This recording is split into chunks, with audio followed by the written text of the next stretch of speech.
Hey, good evening. Happy Thursday. Welcome to In Conversation With.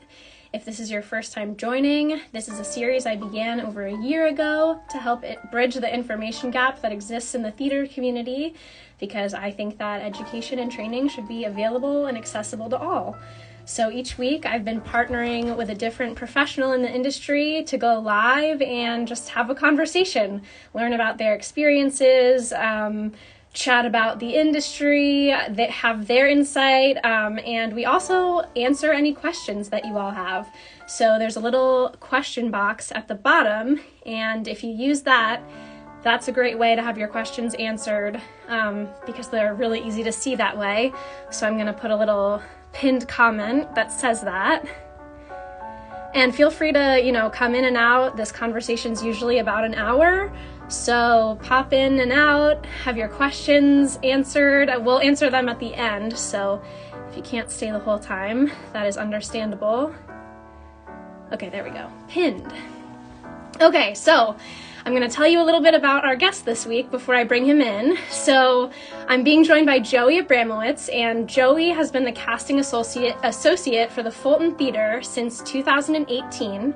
He began his time at the Fulton as an actor back in 2004 and has since appeared on the Fulton stage in A Chorus Line, Hello Dolly, Miss Saigon, Joseph and the Amazing Technicolor Dreamcoat, The Producers, Peter Pan, Chicago, A Christmas Story, Mamma Mia, Carousel, Pinocchio, A Christmas Carol, Snow White, Cinderella, The Wizard of Oz. Can you believe it? We're going to list all of Joey's credits because he deserves it. His other performing credits include Cats, the National Tour, Walnut Street Theater, Maine State Music Theater, Westchester Broadway Theater, Theater Under the Stars, Carousel Dinner Theater, Beef and Boards, and the Ogunquit Playhouse. The times they are a-changin'. Okay, there we go. Old Globe, Bob Dylan, Twyla Tharp, La Cage aux Folles. I always say that wrong. Tell me how to say it the right way, please. Gateway Playhouse, Peter Pan, The Producers, Fiddler on the Roof, Curtains, The Music Man, Elf, Miss Saigon, Mary Poppins, South Pacific, All at Walnut Street Theater, West Side Story, Beauty and the Beast, Mame, Thoroughly Modern Millie, Jesus Christ Superstar, All Shook Up, Maine State Music Theater. Can you believe it? Joey's casting credits for the Fulton include Next to Normal, I Am My Own Wife, Wait Until Dark, Fun Home, Cinderella, Spelling Bee, Fulton's Stories of Diversity, Play Festival, and the upcoming world premiere, Changing Channels. So now I'm going to bring in Joey.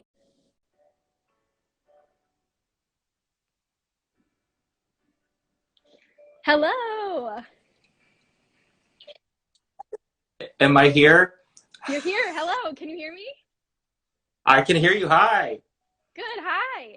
I'm adjusting there so you can see my face. Hi, everybody. I'm a little close here. There we go. It's better. What's up? How are you? How are you doing? I'm well. How are you? I'm good. How was your day? The days here are they're full. They're full. There's a lot going on, so I'm very busy, but very blessed that I have the job that I have, so I can't complain. Yeah, that's great. Okay, well, I talked about all your credits and I just amazing heard them. things. Wow. Truly incredible. I mean, you've done it all. What haven't you done? I haven't been on Broadway. So. Okay, fair. But you've done literally every show. Yeah, I've done a lot of stuff. I'm very, very grateful.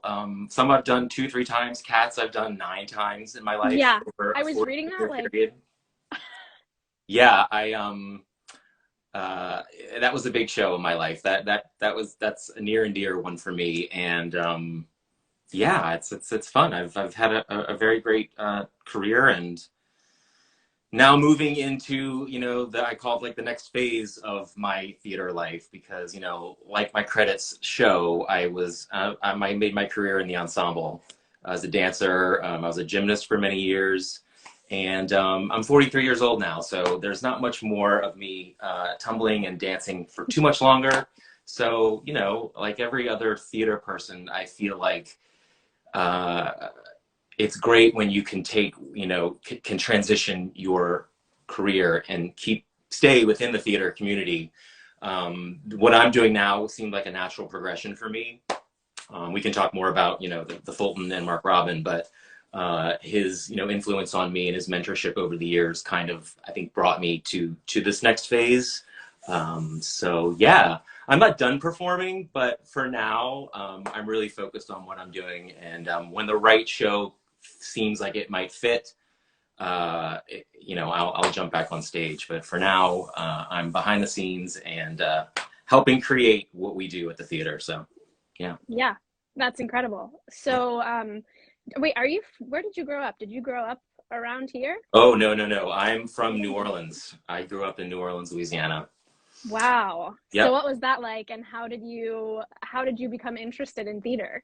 Oh my gosh. New Orleans, when you're from a place like New Orleans or New York or San Francisco or LA, I feel like those cities, Chicago, Miami, like the big, cities in the country, you don't realize that you're growing up in places that are like destination cities for other people. So Mm, growing up there, I never was like, oh, I live in New Orleans. This is where everybody, it's a party town. Everyone wants to come here. It's not until you leave, a place like that and go live somewhere else that you realize that everyone's like, oh my gosh, you grew up there? That's so cool. Oh my God, what was it like going to Bourbon Street? I'm like, well, I didn't go to Bourbon Street. when you were 5. Right.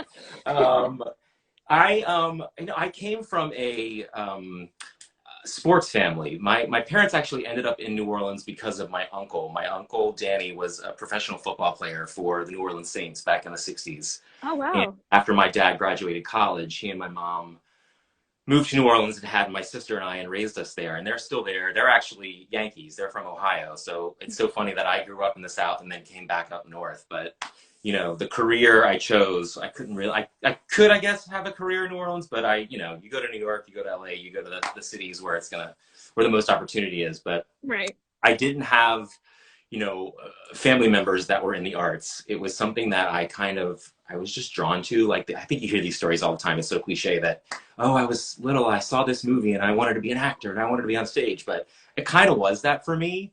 I was obsessed with the TV show The Wonder Years when I was a kid, which is Yeah. Fred Savage was around my age, and I idolized him, and I was like, I could do what he does. I want to be like Fred Savage. And luckily, my parents were very supportive. I had a little agent in New Orleans. I did local commercials and TV stuff and local community theater stuff.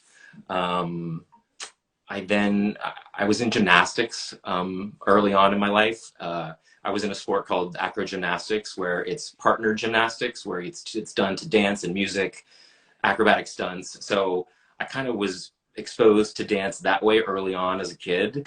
And I kind of excelled at it without even really training in it. It kind of was just something that I felt like expressive, and it was something I loved, and I'm so glad I had that early in my life. And that kind of transitioned to me in, the drama club in high school, and then moved on to college and got a theater degree. And all these years later, here I am still doing it. So, Yeah. Amazing. I Wow. have to, And I have to cheers you because I said I was going to have a glass of wine. So, I will cheers you with my water bottle. woohoo! Yeah. Cheers. Cheers. All right. It's funny. I grew up similarly not in New Orleans, in New Jersey. But my family are all athletes. Like I have 2 younger brothers, and they're Uh-huh. both like state champion runners. Like, Oh, they're amazing. My dad coached football my whole life. He did like personal training, worked with the New York Giants, like worked with, really? yeah, yeah. Wow. So me doing theater was like, Right. You were like what? born. Yeah, I was the same way. Yeah. Yeah, and my granny really fostered a love of music and musical theater for me. She is 80 in her 80s and still plays in like a brass band in her That's community. She's amazing. incredible. Um, but introduced me to all the classics. Like, I grew up watching, The Sound of Music and West Side Story, all of the Oklahoma, the All the classic classic. movie musicals. And that was it for me. So yeah, I guess it's cliche, but same.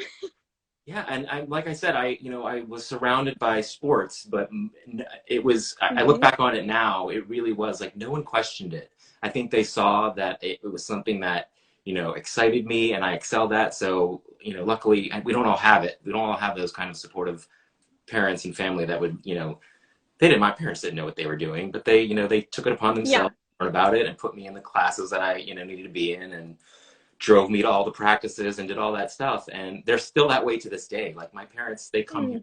they come here all the time. They love Lancaster. They love coming to see shows. My mother's a little bit, she's like, when are you going to be in something? I'm like, Mom, you do realize that like, even if I'm not in the show, you're going to see like I have a huge part in putting it together. Yeah. I'm still working on a show. I may not be, giving you jazz hands and all that kind of stuff, but yeah, so. Wow. So where did you end up going to school, and what was that process like? School. Okay, let's talk about school. Hmm. I loved everything but school growing up. Yeah. I was in a cheerleader. I was in like, drama club. I was in student council. I was like very active in everything and anything that could like, that wasn't sitting down at a desk and doing my work. So I'll be completely transparent. I didn't have the best grades in high school. I mean, I wasn't a terrible student, but I wasn't, straight A's and getting into like schools like NYU or Cincinnati or like all Carnegie Mellon, the theater schools.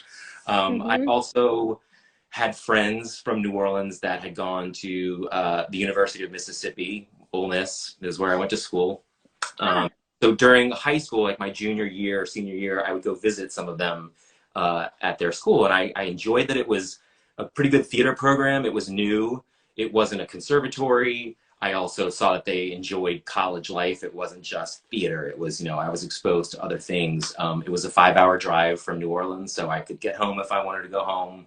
I got scholarships there, and I ended up, once I started looking at schools, I ended up choosing it because I didn't want to end up somewhere where I was like a small fish in a big pond. I heard all this stuff about places where, you go to a big school, a theater school, and freshman, sophomore year, you're never in anything and you have to wait until, I just didn't want to do that. I was like, I want to be on stage as soon as possible and, get as much experience as I could.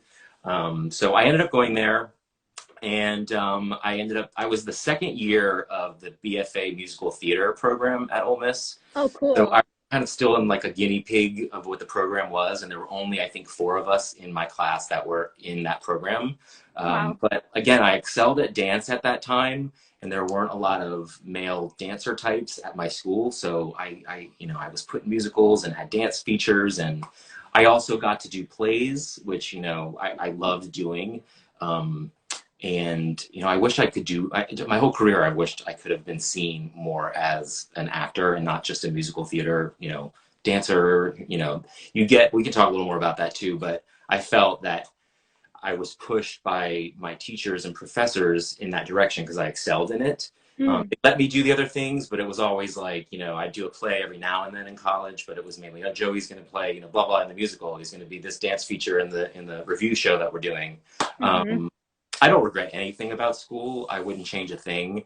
I also feel like, you're supposed to be where you're supposed to be in your life at all times. And I wouldn't change anything about, that time of my life. Again, I was new in that program, so I don't know that I got as much. Oh gosh, hope no one from Ole Miss is watching this. I don't know that I was prepared as well as I probably could have when I got to New York. Sure. We didn't do a showcase in New York. We didn't have agents come see us. So when I got to New York, it was like a rude awakening of like, Mm. oh, okay, you're not just going to go get a job like tomorrow. You have to work really hard for this and dedicate yourself. So I got there, but when I first moved to New York after school, it was very, oh gosh, oh, I wish I would have known that, or I wish I would have worked more on this A, B, and C. But Hmm. yeah, I loved my time there. I still am close to my teachers from that school, and yeah, it's crazy. Sometimes now, as a casting person, I'll see my school on someone's resume, and I just immediately geek out. I'm like, oh my gosh, Ole Miss! Yeah. So good to see you. It's so awesome. You don't see many Ole Miss grads around here, but every now and then Right. they come through the room, and I geek out and I get really excited and probably embarrass them way too much. But yeah, that was Well, school. that's neat. Yeah, that's cool to hear about your experience, though. I feel like it's a continued sort of hot topic about the training you receive and how important it is. Like, do you Yeah. have to go get a BFA from Carnegie Mellon, and you won't make it, or are there other options? Yeah. I mean, I think there are those people that, excel because they went to Yale or they went to NYU or they're in Totally. a city like New York in college and, they're exposed to it daily. they have the opportunities to go to auditions while they're in college and get experience while they're there. I look Mm-hmm. at schools now, especially like I think that any students I see come from Elon. I think Elon has a great program. The kids from Rider University are awesome. Those aren't. I mean, I may be naive, or whatever, or maybe those schools are kind of like on the higher end now of theater schools. But you think the NYU's, the CCM kids, Michigan, all the. Mm-hmm. I think, like I said, where you're at is where you're supposed to be, and what you take from that education, and again, no two careers I think move at the same path. Like you're on your own journey, and you can't ever compare yourself to what someone else's track is. That's their journey. Your journey is this. Like it's also luck. I feel like it's a combination of so many things of what success is in our business. Because For sure. I said earlier, I've never been in a Broadway show, but I still think I've had a pretty successful career. I've been able to Yes. do what I've done, and I think also too, I got to a point in my life in New York where Broadway wasn't the end all be all for me. I think I had lived in New York for long enough and saw what that community is, and I was like, you know what? It would be great, but I don't think I need that to feel like I've, made it or felt successful, because I did have so much success around the country doing tours and being at regional theaters. And I mean, honestly, regional theater, I think, is a larger, group of working actors than on Broadway, Totally. um, what were we talking about schools, and I totally went on a completely different tangent. Um, No, I was just talking about, I was saying how there's no set path. You don't no. need to, there's not a Mm-mm. formula degree of success, and Broadway isn't the end all be all, as It you isn't. said. And for some people, maybe that is what they need, and it has to be that, and they don't feel that they're successful if they're not doing that. But I mean, that doesn't last forever. I mean, there are the lucky few who get in a show that runs forever. And there are Yeah. the ones that get one, and then you see them go work, do a show in, wherever, and then a year later they're back on Broadway. It's like it's. I think an actor should be happy when they have a paycheck, they're doing what they love, and they're fulfilled. Like I feel like you can find that anywhere, from a review show at Hershey Park to a main stage show at a theater like the Fulton, or a Broadway show. So yeah, that's what I have to say about that. Yeah, that's great. Well, that's what I've loved about doing this series is that I've had almost 40 different guests, and That's awesome. no one's stories have been the same. And Mhm. all of these people are professionals in the industry, and Right. there's nothing that's similar about anyone's story. Mhm. So, Yeah. um, yeah, it's neat to hear, and it's really neat with the experiences that you've had too, that you now have all of that perspective, Yeah. and are casting, are behind the table. So, Mhm. um, what what is that like? What was that transition sort of like for you and getting that job? So we could talk about, so around 2003 is when I met Mark Robin, who's Mm, the boss who runs the Fulton Theater. He mm-hmm, was a choreographer here at the time. I had just gotten off of the national tour of Cats. I had done that for a year. I had also done the first regional production of Cats at Westchester Broadway Theater. Rest in peace, Broadway Westchester. Um, mm, so I kind of was riding like the wave of Cats that, the first 2 years that I got to New York. And I had heard about Mark while I was on tour with Cats, because he was given the first rights to kind of take Cats and rethink, give it a new life. It was set in an yeah, amusement park, and he re-choreographed it, and it was, he gave it a little bit more of a human story. And I'd heard about this show at the Marriott Lincolnshire in Chicago, and that it was really cool and fun. And anyway, I got off of tour, and the last thing I wanted to do was do Cats again. I'd done it for a year. My body was like, I need a break. I can't do this again. But I saw a post that he was going to be setting the show again. And I said, you know what? I want to go and see what it's like. I want to see what his choreography's like. I went to the audition, not wanting to get it, not having any, I just wanted to go like use it as a class. Well, once I got in the audition room, I was like, if I don't get this job, I'm going to be really pissed off, because I really want to work with this guy. He seems amazing. And I'd never been in an audition room with a choreographer director that was so patient and um, encouraging in the room to want the auditioners to be successful. Mm-hmm. And that is one thing that has really, really stuck with me about Mark. And I just knew that I was like, this is how it should be all the time. The room should always be this comforting, this, you should feel this all the time. So long story short, I ended up getting that job with him, and that kind of launched my relationship, friendship, and mentorship with him. From that point on, he started to just call me and ask me to come do shows with him, to help him set them, to dance captain for him. And then that progressed into, hey, we're going to set the show at Theater Under the Stars. I want you to assist me. I want you to come sit and help me audition in the audition room. So then it kind of turned into me getting to have that first experience of being in the room with him from beginning to end and watch how the process went. And a lot of people in the position that I ended up in with him at that point, like being his dance captain and assistant, they then transitioned to like choreographers or directors. And I mean, I'm not saying that I don't want to direct. I knew at that point I wasn't interested in choreography. But I was like, I really love being in the room. I love watching his process. I love working with Bob Klein. I enjoyed that room. So, fast forward to 2016, I was doing a show at the Walnut Street in Philly, and like I said, I was a tumbler all my life. I ended up tearing my Achilles doing a show at the Walnut in 2016, and it was a pretty bad injury. I had to have surgery. I was out of commission for about a year. I was doing physical therapy for a year, and at that point, I didn't know where I was going to be after. As far as my career went, my performing career. Luckily, I had a wonderful therapist who got me back to, dancing and working. But I retired the tumbling at that point, and I kind of was looking like, oh, wow, what am I going to do? Like, I wasn't doing as many shows at that point. So like my career was slowing down, and he called me and said, hey, I want you to come out to the Fulton and let's have lunch. Let's talk about, what else are you interested in doing? So I came out here, and he said, what do you want to do? Like, what interests you? What's the next thing? And I said, he gave a couple options. Like, do you want to stage manage? Do you want to be a company manager? What do you see yourself doing?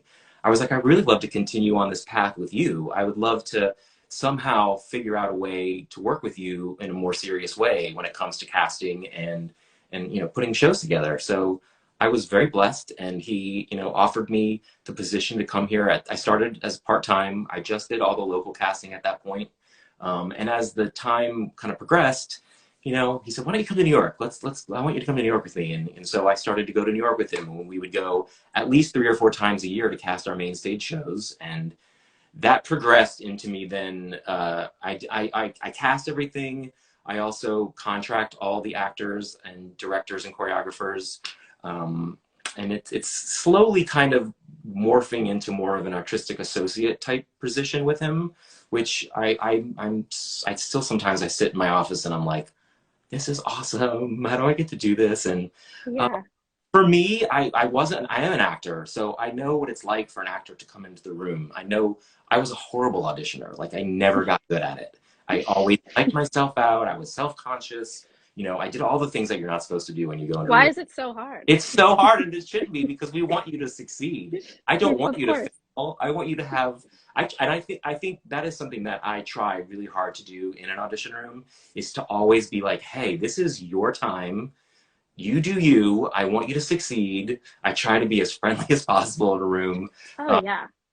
And we can talk about, an audition room, but like, Hmm. like, oh gosh, I messed up the words, or oh my God, I'm so sorry I messed up. I'm like, take your time, like, figure it out. I don't care. I want you to, I want to hear what you sound like. Great if you know the words, but if you don't, I'm not going to be the type of person in a room that's going to be, oh my gosh, absolutely not. They forgot the words. No, it's more than that. An audition room is so much more than that. So, and I've tried to continue on that, to remember what it was like that same day in 2003 when I was in an audition room with him. And I want anyone else that comes in a room that I'm behind a table in to feel that comfort and that, support.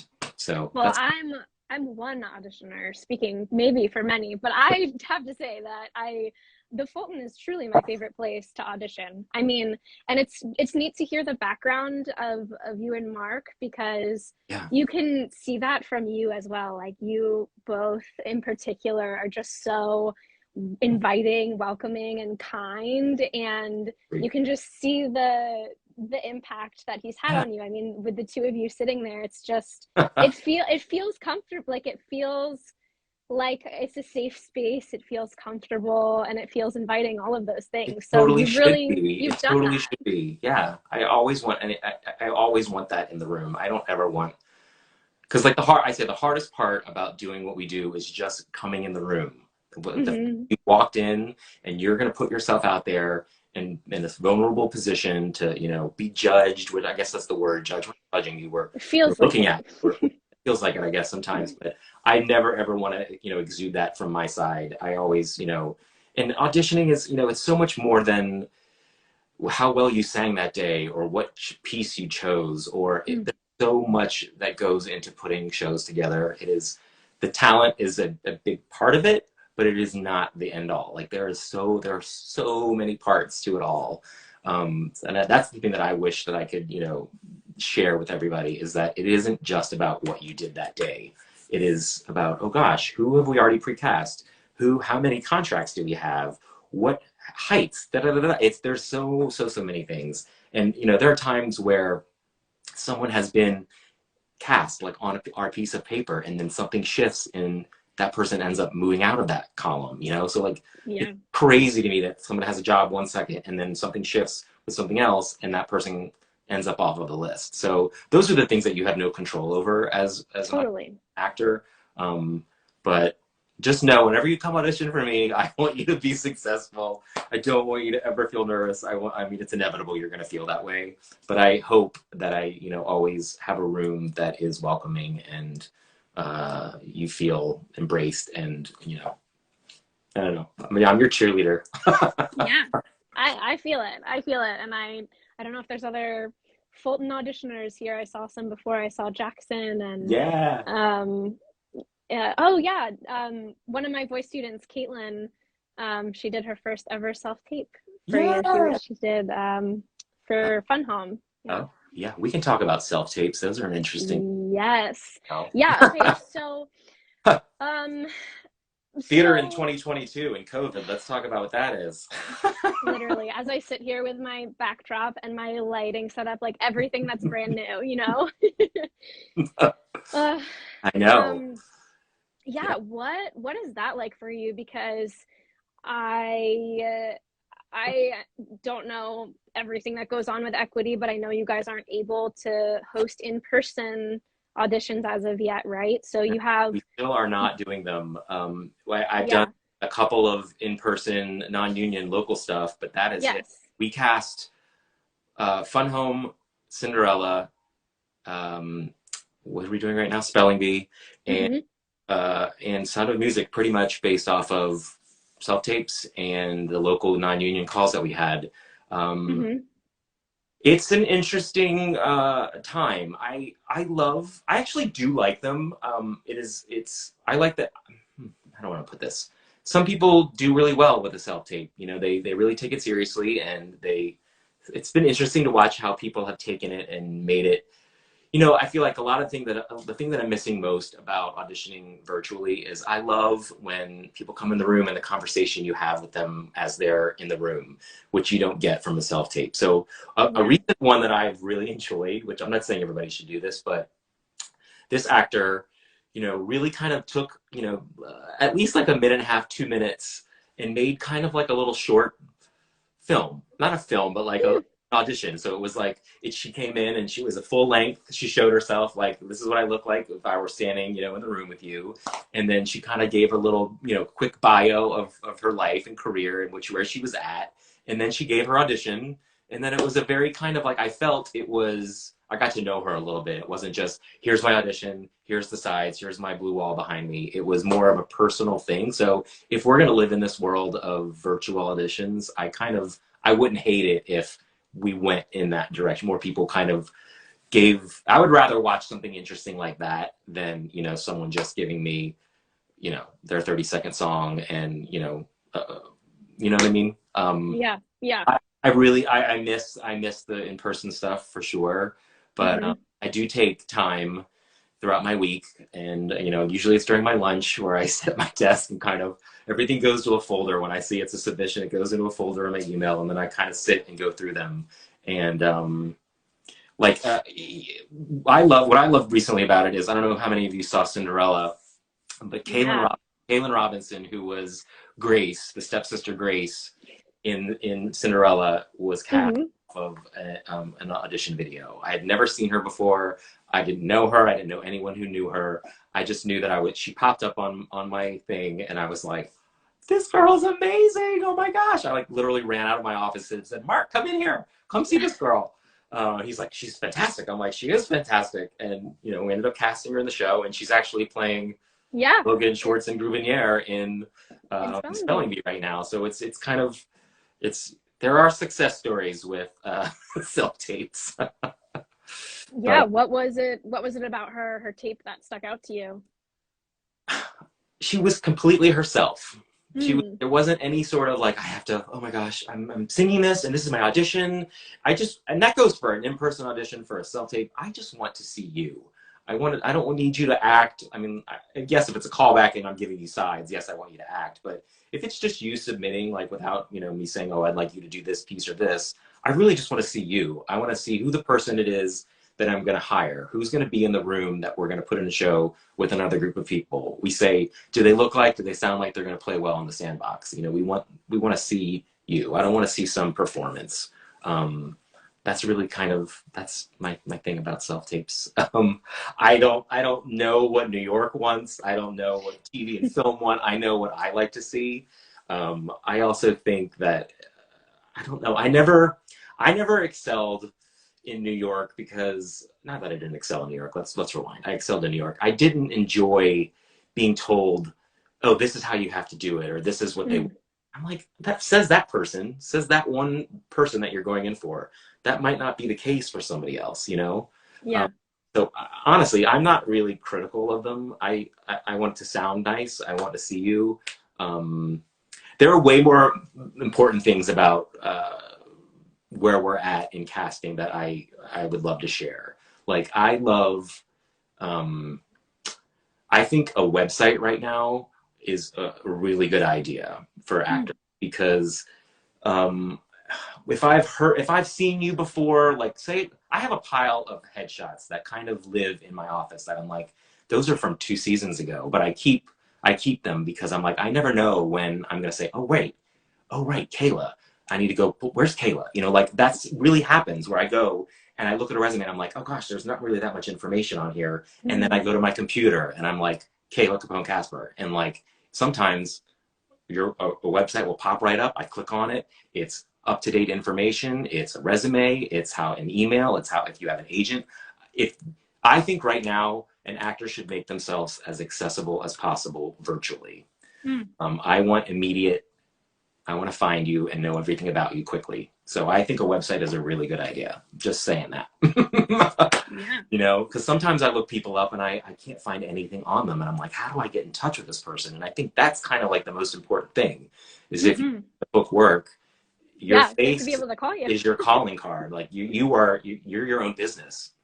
Yeah. Um, so that's something I really definitely wanted to share tonight was I think it is a really good idea. It doesn't have to be fancy. It just has to be I want to be able to get in touch with you really quickly. So, however that, you know, whatever information you want to put on there, I think is a great idea. Up to date headshots, up to date resumes. I think it's really important, especially right now when we're not having, you know, huge calls and I'm not meeting a whole bunch of new people through big, huge open calls in New York City, you know. Um, Yeah. so what else? Yeah. Yeah. That's awesome. That's helpful.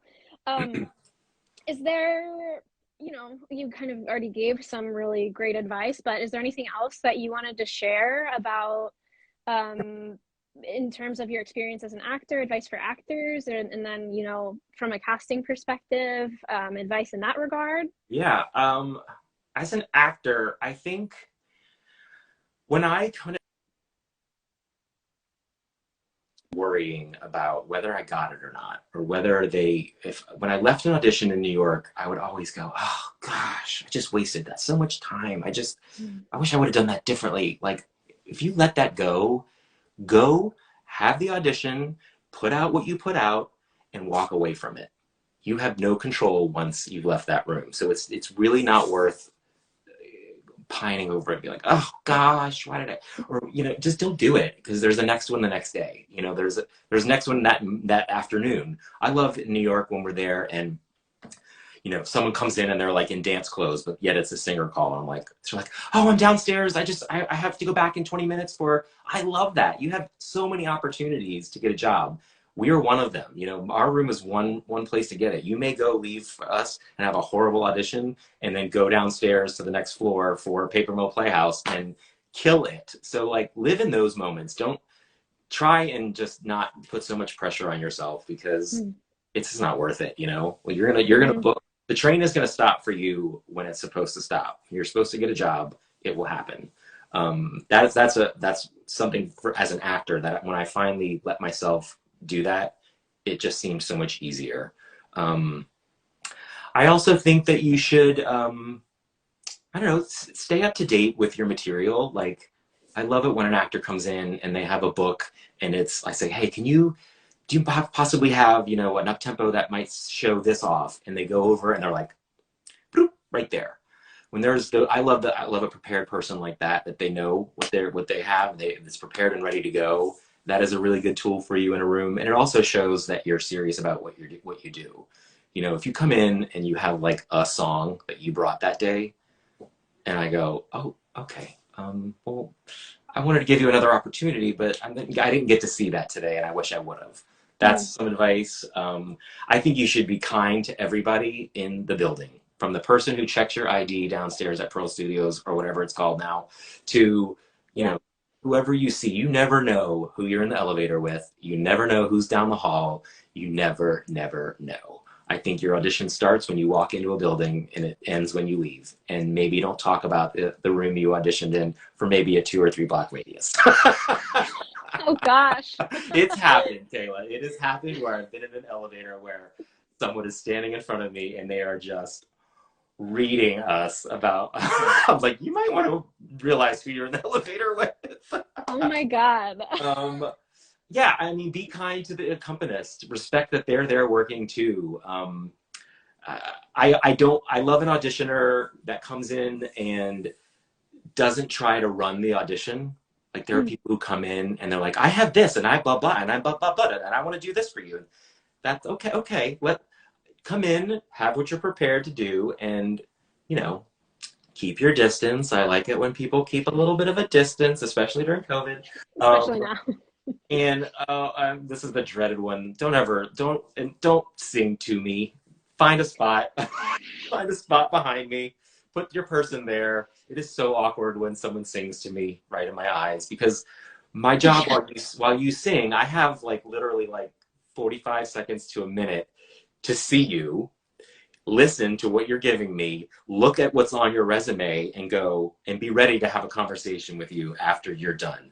So if you're staring at me the whole time you're auditioning, I'm like, I can't look down right now because they're staring at me. It's just very awkward. That is advice I give. Just find somebody above the audition. Just put them over there.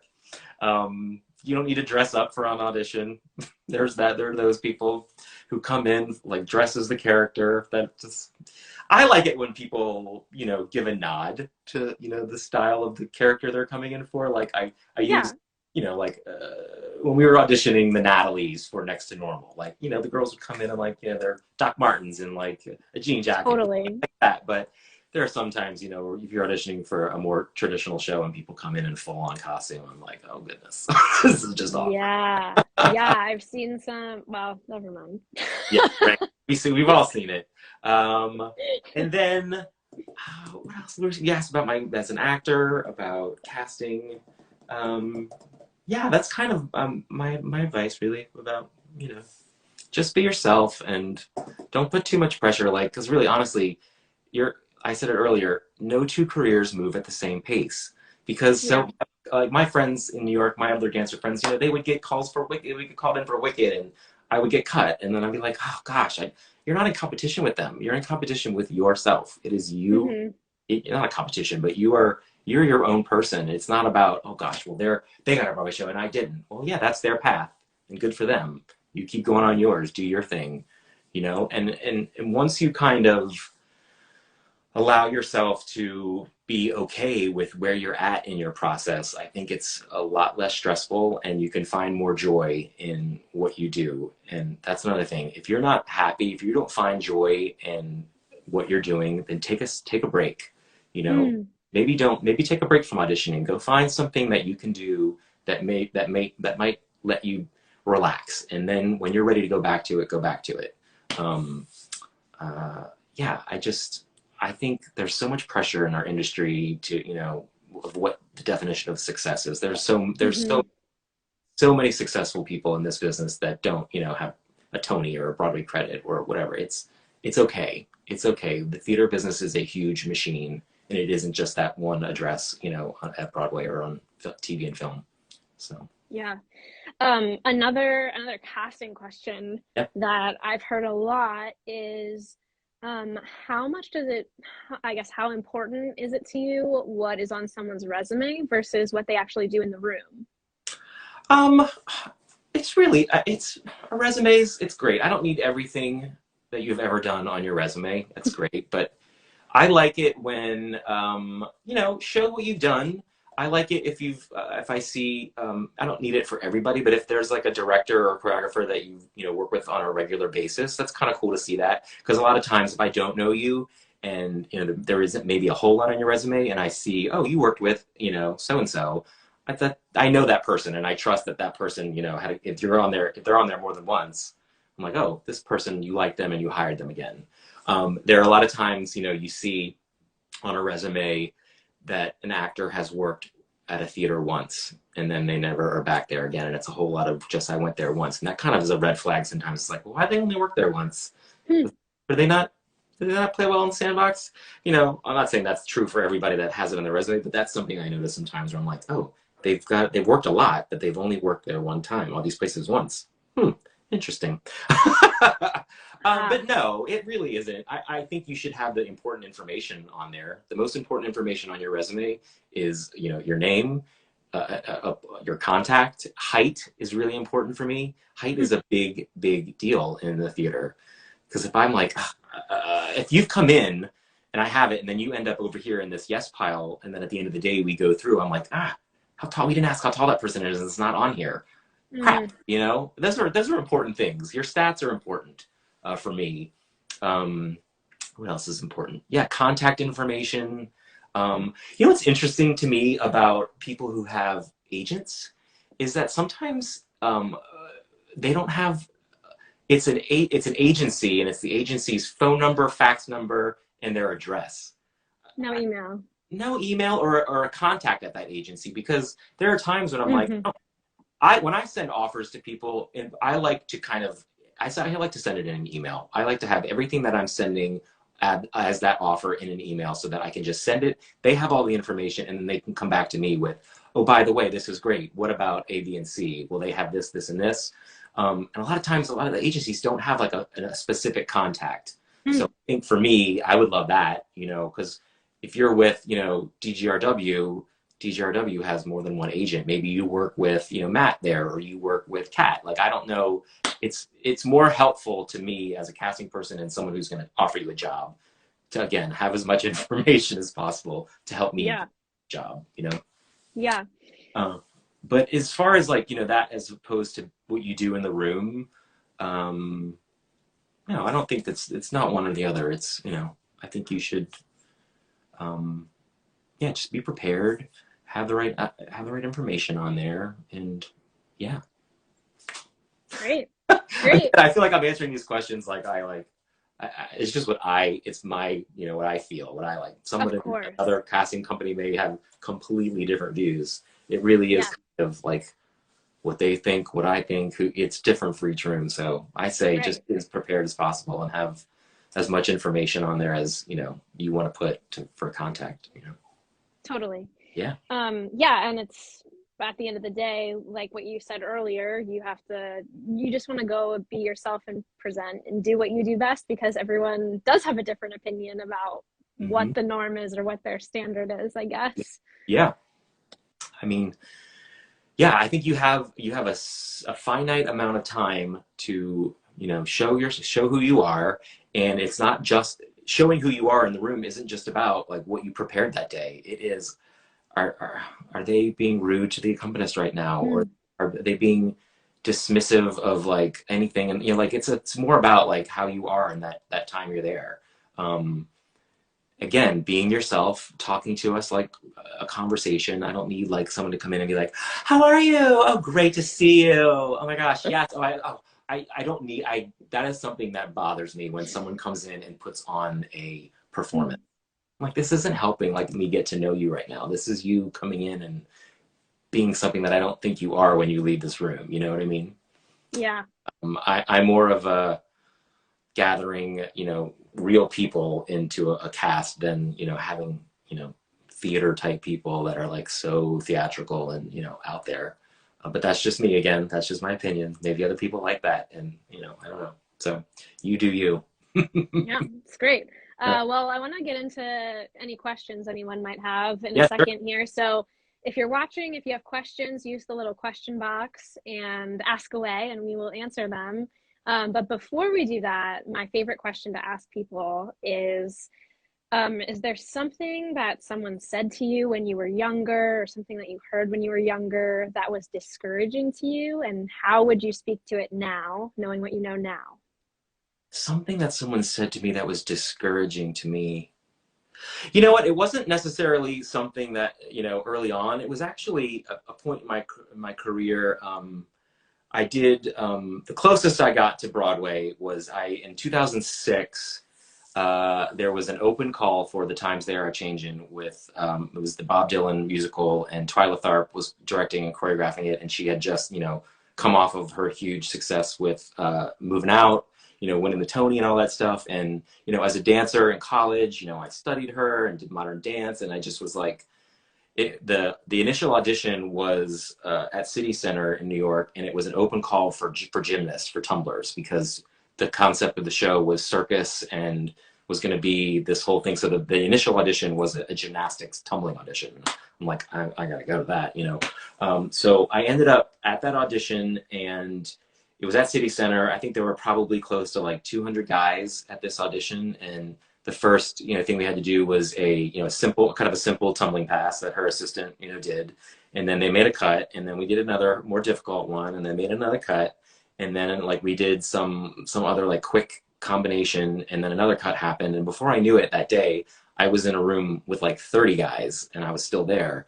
And I was just blown away the fact that I was in a room with her, because I was like, I'm in a room right now with Twyla Tharp, and I just had so much adoration and respect for her. And the more I kept staying, the more I'm like, okay, this is good. This is good. Long story short, I had a roundabout. They had offered the show to me, the Broadway tryout in San Diego, as a swing. Um, and then, time went by, and they called me, and they were like, oh, she wants to know if you can be a contortionist, if you do any contortion. I'm like, I absolutely do not do that. That is not in my wheel set. I'm a tumbler. That's it. So then they rescinded the offer for me. So I ended up not doing it at that point. Well, it went to San Diego, it rehearsed, it opened, and on opening night of the show in San Diego, her lead male dancer broke his foot. So one of the swings bumped up into that player company, and they called me to come out and learn. I think I learned 6 tracks. And I was just, I mean, it was like, oh my gosh, I'm going to go do this. I'm going to work with her. And like other people in that show had like other like Broadway credits. And I had like looked at these people as like, oh gosh, I'm going to be working with these people now. So I went out there with like all the hope in the world, and all like, I was so excited, and I'm maybe a little naive, but it was like that next step where I'm like, I'm going to be in an original Broadway company of the show with Twyla Tharp. Like it was all that was happening. Um, it ended up being an actually kind of horrible experience for me, Mm. because she was not what I expected her to be. She was Mm. really hard and rude sometimes, and she treated me like I didn't belong there, and it was so discouraging to me. I remember like leaving. I mean, I worked my ass off too. Like I worked so hard, and my body was like, it was rough. It was really, really rough. And I remember like breaking down on phone calls with my dad and being like, I don't think I want to be here. Like this is the exact opposite of what I want to be doing. And I'd already had such a great time with Mark, and his encouraging, and his whole world was so different from that, that Yeah. it clicked in me at that time that like, just because this is possibly going to go to Broadway and be a success, it doesn't mean that this is going to be a great experience. So long story short, you know, we closed in San Diego, and the Nederlanders were there. They announced that the show was moving to Broadway. They had announced that we were going to be at the Brooks Atkinson Theater, and that we would all be hearing about when rehearsals would start in New York. It's that classic like end of chorus line story where you're like, you got it, and you're going to go to Broadway. Yeah. And then time went by, and I started seeing stuff in backstage and calls for replacements for the show. And she ended up replacing all but 3 people in that from that company. And so it was that's a specific thing that I think really changed my attitude toward what I thought was success for me at that point. Like I at that point was really kind of disengaged with the New York scene and kind of was ready to get out. Like I at that point I was like, I don't need this. I never want to feel that way again. So I think I took that as, I never want to be like how she treated me. I never want to ever make someone else feel that way. So yeah, that was a rough time for me, a really, really rough time. And, you know, I would never want to ever let anyone feel that way, feel that like, cause I mean, I was doing a show with what my main talent was, which was tumbling and dance. And I felt so broken down. I've done all this work to get here, and this is how it's going to be. Oh my gosh. That was a rough time. So that was a really a big point in my career that it really shifted what my goals were. So wow. Yeah. Well, thanks for sharing that. I'm sorry that happened to you. Right. The icing on that story is that the show ran for 5 weeks on Broadway and closed. So a little sweet for you. Right. Yeah, a little bit. Yeah. Revenge. Yeah, I think it's interesting that a lot of people that end up in a position where they're like mentoring or teaching or whatever it may be, either kind of, I feel like fall in one of 2 camps. Either had a really negative experience with a teacher and they then want to make sure that that never happens again for anyone else, or they had like great experiences and want to continue that. But those people in my life too, you know, those were those people too. So, you know, it just hit me from left field. Like I wasn't expecting it, you know. Yeah. I kind of like reprogram my brain while I was out there learning that show, because I was working my ass off, and you know, it ended the way it did. But yeah. So what else? Anybody? Well, let's see. Yeah, we've got a couple of questions in here. Oh, we have this. We are so super proud of our alum, Joey A. Congratulations. Yeah, I was actually